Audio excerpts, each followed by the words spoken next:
Thank you very much. Shabbat shalom to you all. Yeah. It's an honor to be here. Thank you, Rabbi Barish, Rabbi Kleppi, Joanne, Joe, the Stuart, the entire Unbiased team. You guys are amazing, and I'm very honored to be here. I'm going to keep it very brief.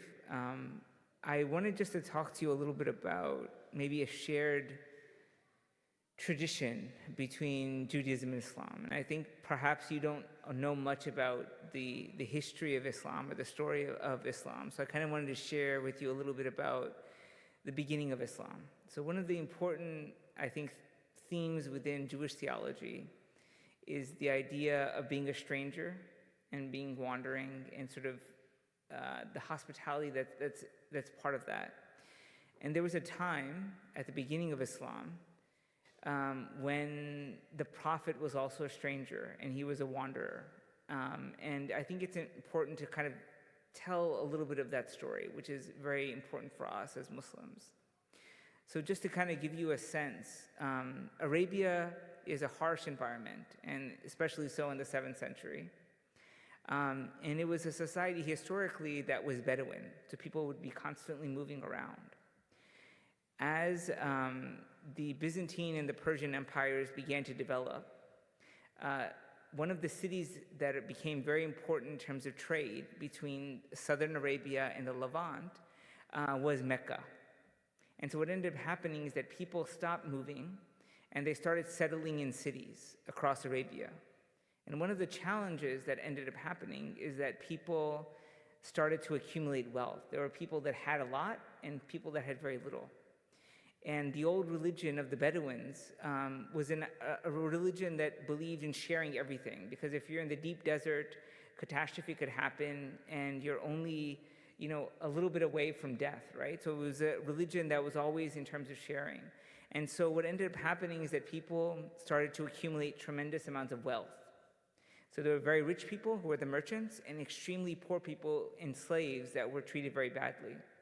And one of the messages of the prophet, peace be upon him, was the idea of equality for all people within the religion, and that of giving of charity. So there are 5 things that are important within the Islamic tradition. The belief in one God that we share, and I would say we derive from Judaism. The second is the prayers 5 times a day, or as the Shia do 3 times a day. The giving of alms to the poor, fasting, as we're doing right now during the holy month of Ramadan, and then the Hajj, or being able to go to Mecca. So when the prophet was preaching, and he was preaching that the poor should not be oppressed by the rich, that the rich should give to the poor in terms of their wealth, that was very threatening to the Meccan elite. And they started to persecute the followers of Muhammad. And just like Jesus and many of the prophets of the Tanakh, the people that started to follow the prophets are the people that were the poorest, that were the lowest, right? They were the ones who were attracted to the message. And of course, the people that were in power were very, very afraid that their slaves, that their poor people could turn against them, because there was a small minority that were very rich, and the vast majority were impoverished. And so he started to begin to teach this message of sort of the equality of all, the belief in one God, rather than worshiping the idols that had accumulated in the Kaaba, the sort of the sacred house, because that house that Muslims go to worship, it's a symbolic for the belief in the one God. It was actually constructed by our father Abraham, and it had become filled with idols, 360 idols. And so they were being persecuted. There was a very famous African who had converted. His name was Bilal. And what his master used to do is put heavy stones on top of him and force him to stay in the heat of Arabia during the all day. And there was a form of torture. People were killed in the tradition. And so initially what ends up happening is the prophet then says, look, we can't live here. These people are going to kill us all. And so he sends the first group of his people, the Muslims, right? And these are poor people, different types of Arabs, Africans, Persians, whoever is living there that are part of the community, to Abyssinia. Abyssinia is what is Ethiopia, right? And so they go to Abyssinia as refugees. So the first Muslims that leave Mecca are refugees. And this is why it's very important about what's happening in this country also in terms of immigration and refugees, because all of our religious traditions in a way start with us as refugees, as people who are wandering, who are escaping persecution. So they go to Abyssinia, to the Najashi or the Negus of Abyssinia, and they plead their case. Now the thing also is that they didn't just leave, they had to run out of Arabia, right? Get on boats and go to Abyssinia, to Ethiopia. And remember at this time, Ethiopia is Christian, right? So it's a Christian king, Coptic Christian. And people are following after them. So the leaders of Mecca send other people, and they then are given court, right? So they're both presented in front of the Negus, and they both have to plead their case, right? So the Meccans, their group, they say, well, these people are criminals, and you need to send them back, okay? And we're going to deal with them. We're going to give them our justice. And the people who had fled, the early Muslims, said, no, they're persecuting us because of our religion. And so, and one of the guys, Jafar, he recites verses of the Quran. And there are parts of verses of the Quran that are not just part of the Jewish prophets, but also there's a lot in the Quran about Jesus and Mary. And Jesus, we believe, is a prophet, not the Son of God in our tradition. And he recites in Arabic the verses of Mary, of the story of Mary and how she gives birth to the baby Jesus. And so the Negus then hears the verses of the Quran and believes that these people are being persecuted, and says, look, for all time, the Muslims will have sanctuary in our lands, right? So here we have early Muslims that are being persecuted, and they find sanctuary in the Christian lands. Then the persecution is ramped up because the Meccans are very, very upset. And they're like, we're going to destroy this religion and all of these people for the end of time. So what ends up happening is that the Meccans decide, right, as a group of people, that they're going to kill Muhammad, okay?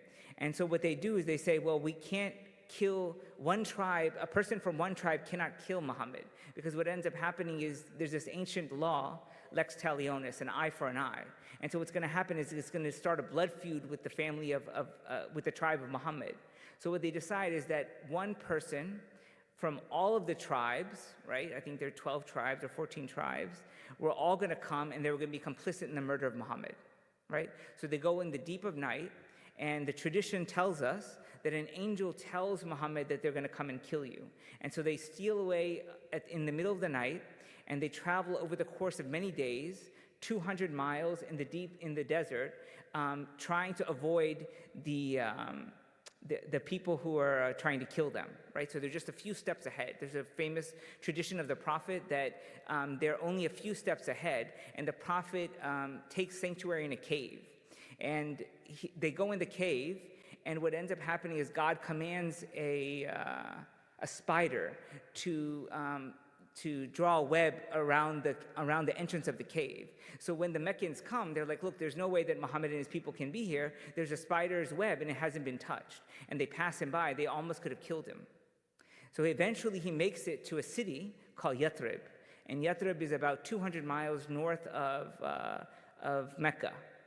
And there he finds Jewish tribes. And the Jewish tribes welcome Muhammad. And so he takes sanctuary in a Jewish city, and he is then appointed as a leader. So there's Jewish tribes, it's a Jewish city, but there are also pagans that are living there. And so what he does is he establishes a compact called the Constitution of Medina, or the Compact of Medina. And it's the first document in Islamic history in terms of ensuring the rights of Jews and Christians and Muslims in one city, in terms of how they have to respect each other and how they have to be tolerant of each other. So the religious freedom and the idea that we're all, three of our religious traditions, Jews, Muslims, and Christians, are in this primordial covenant with each other, and that we have to take care of each other and respect each other in terms of religious freedom. If you're interested in more about the story, you can always come and join our unbiased group, and we continue the story. You can take a class with me at FIU. But I just wanted to kind of give you a little bit of an example of our tradition and how our traditions are shared, and especially the idea of honoring people who are immigrants, and especially honoring God through our service and taking care of each other. So thank you.